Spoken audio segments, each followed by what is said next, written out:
शाप दीन एक बारा, कलप एक तिह लग अवतारा।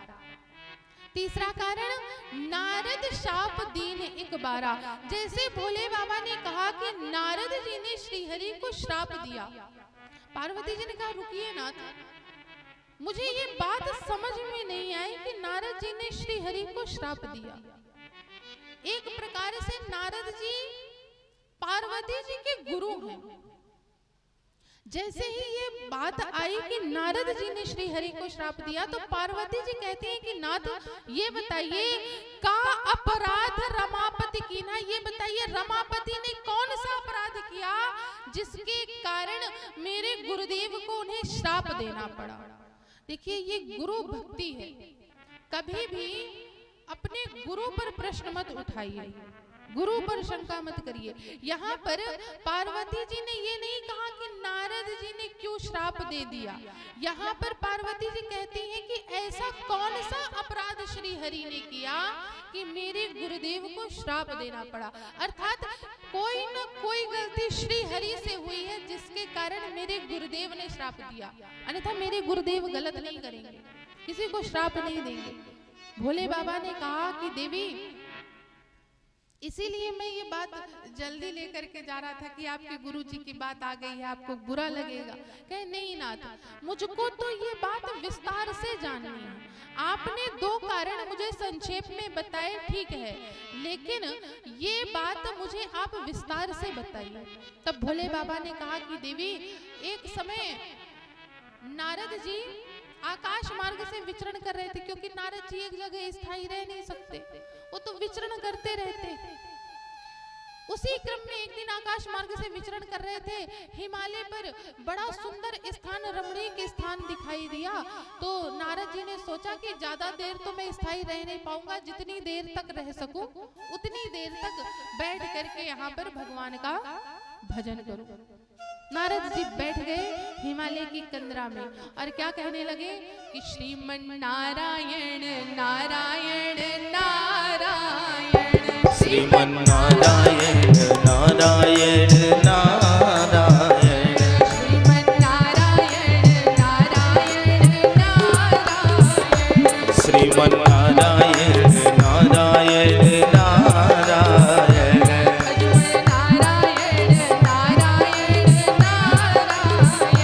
भजमन नारायण नारायण नारायण।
यदि कोई भी व्यक्ति तपस्या करने लग जाए तो उनके मन में एक ही भाव आता था कि ये मेरा इंद्रासन लेने के लिए ही तपस्या कर रहा है।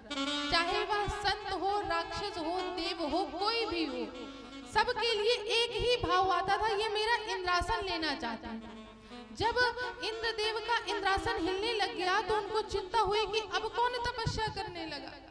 बड़ी मुश्किल से तारकासुर से फ्री हुए, कार्तिकेय जी ने मार करके उसको समाप्त किया, तो अब दूसरे एक तैयार हो गए इंद्रासन लेने के लिए। उन्होंने देवताओं को भेजा कि पता करिए कि कौन तपस्या कर रहा है। तब देवताओं ने कहा महाराज नारद जी तपस्या कर रहे हैं। इंद्रदेव ने कहा कि अब नारद जी को भी मेरा इंद्रासन प्यारा लगने लग गया, ये संत महात्मा होकर भी मेरे इंद्रासन के पीछे पड़ गए। एक काम करो, जा करके इनकी तपस्या भंग करो। अगर ये तपस्या पूर्ण कर लेंगे और ब्रह्मा जी या श्री हरि आ गए तो श्री हरि के तो ये परम भक्त हैं, श्री हरि तत्काल इनको इंद्रासन दे देंगे और फिर मैं घर से बेघर हो जाऊंगा। आप जाओ और इनकी तपस्या भंग करो।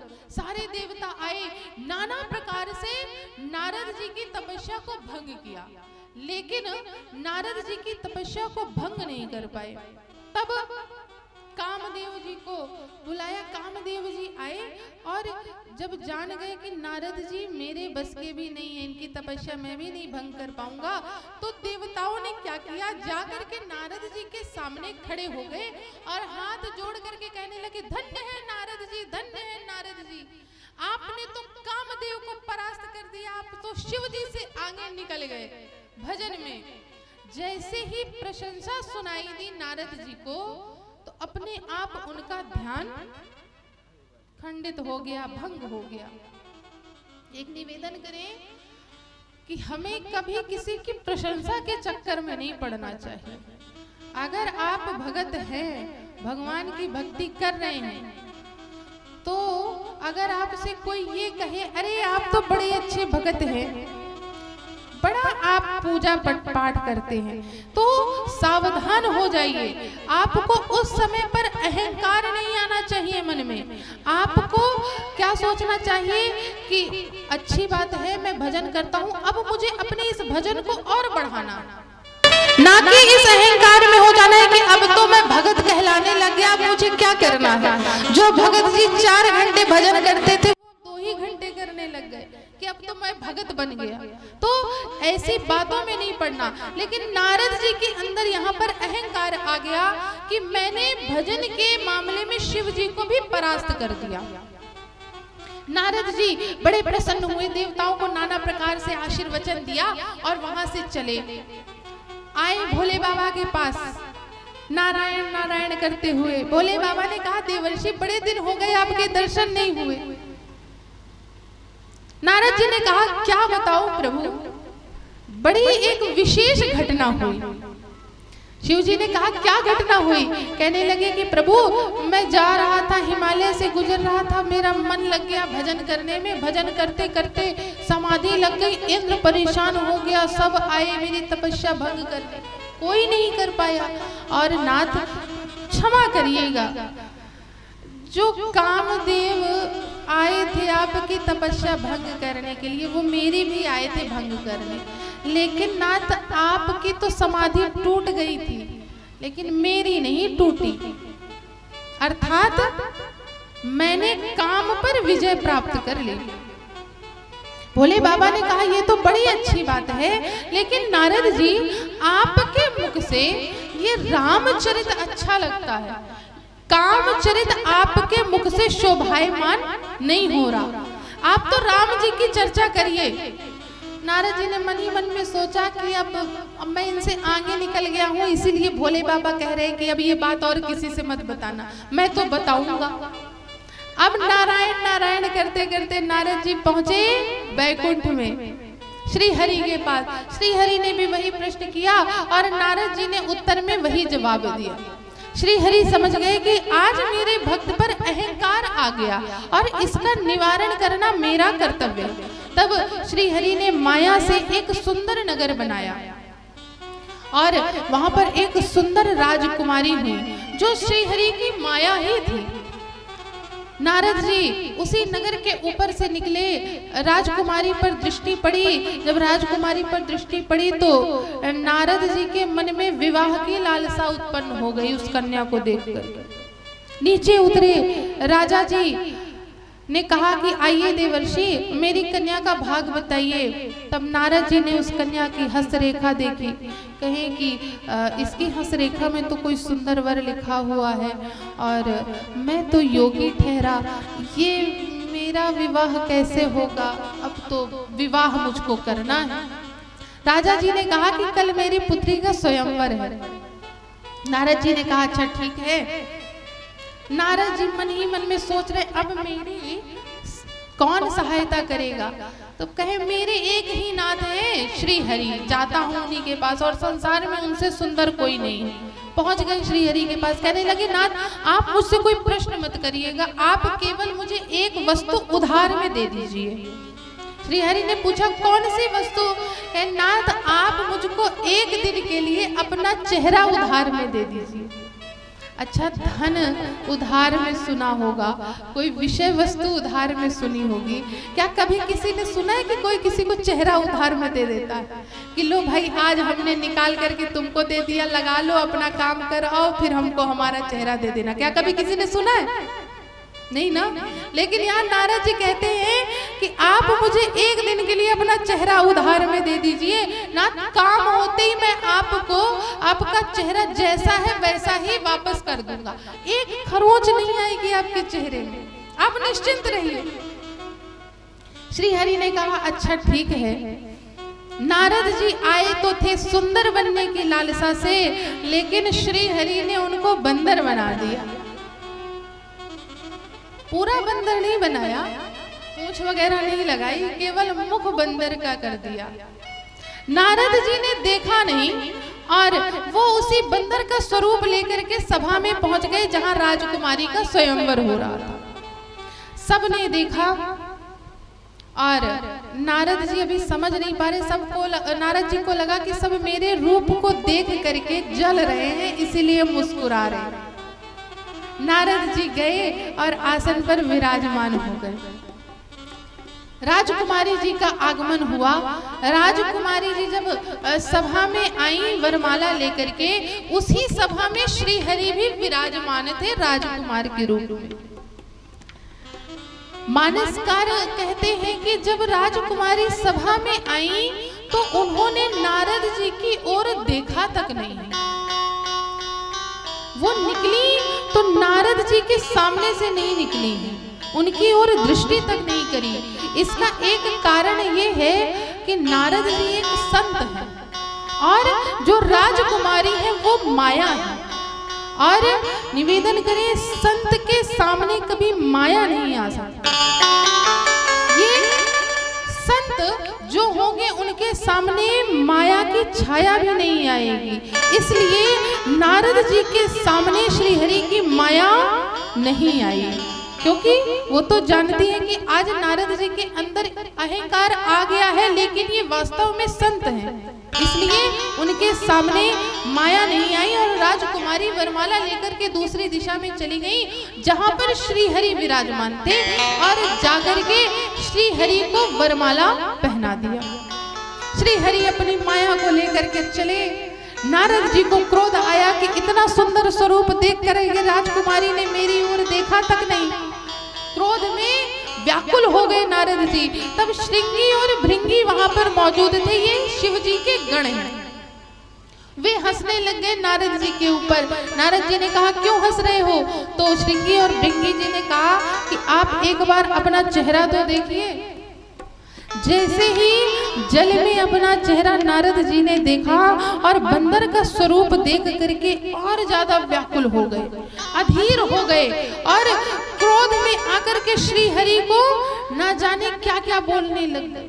कहे आज अगर मुझको श्री हरि मिल गए तो या तो वो रहेंगे या तो मैं रहूंगा, देहूं श्राप, और नहीं तो मैं गाली इतनी दूंगा या तो श्राप दे दूंगा, कुछ तो करूंगा।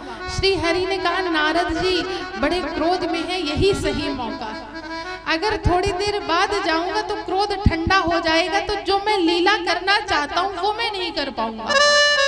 उसी समय पर नारद जी के सामने श्री हरि एक और लक्ष्मी जी को और एक और अपनी माया को लेकर के चले गरुड़ जी के ऊपर। नारद जी ने जैसे श्री हरि को देखा कहने लगे रुकिए, आप कपटी हैं। देवता, आप देवताओं का कार्य तो करते हैं, लेकिन आप दैत्यों के साथ गलत करते हैं, इसीलिए दैत्य आपकी पूजा नहीं करते, बहुत सही करते हैं। आप बहुत कपटी हैं। आप दैत्यों का तो चलिए संहार करते हैं, लेकिन मुझसे क्या बुराई थी? आपने मेरे साथ भी छल किया। मैं तो आपका परम भक्त हूं। ना जाने नारद जी ने क्या क्या श्री हरि से कहा। लक्ष्मी जी को क्रोध आ गया, तो श्री हरि ने लक्ष्मी जी को समझाया कि देवी शांत रहे। ये नारद जी दिन रात मेरा भजन करते हैं, आज अगर ये मुझको गाली भी दे रहे हैं तो कोई बात नहीं, मैं उसको प्रेम से स्वीकार कर लूंगा। नारद जी इतने क्रोध में आ गए, इतने आवेग में आ गए कि उन्होंने श्री हरि को श्राप दे दिए, और एक नहीं 3 श्राप दिए। पहला श्राप कि जिस प्रकार से मैं आज नर्तन मनुष्य के शरीर में हूं और अधीर हो रहा हूं, आपको भी मनुष्य का रूप धारण करना पड़ेगा। ये आपका पहला श्राप है। दूसरा श्राप, जिस प्रकार से राजकुमारी से विवाह न होने से मैं अधीर हो रहा हूं, व्याकुल हो रहा हूं, वियोग में हूं, आपको भी एक दिन आपकी पत्नी का हरण होगा और आपको भी यही वियोग सहना पड़ेगा। ये दूसरा है श्राप। तीसरा, जिस आकृति को आपने मुझे दिया, बंदर की आकृति, और वही बंदर की आकृति वाले व्यक्ति आपकी सहायता करेंगे उस मानव के रूप में। ये आपके 3 श्राप हैं। श्री हरि ने उन तीनों श्रापों को शिरोधार्य किया, और श्री हरि की माया नारद जी के ऊपर से जब हटी तो नारद जी को अपनी गलती पता चल गई, और वे श्री हरि के चरणों में नतमस्तक होकर के त्राहिमाम कहने लगे, प्रभु मुझसे बहुत बड़ी गलती हो गई, मुझे क्षमा करिए, मैं ये वरदान मेरे निरर्थक हो जाए।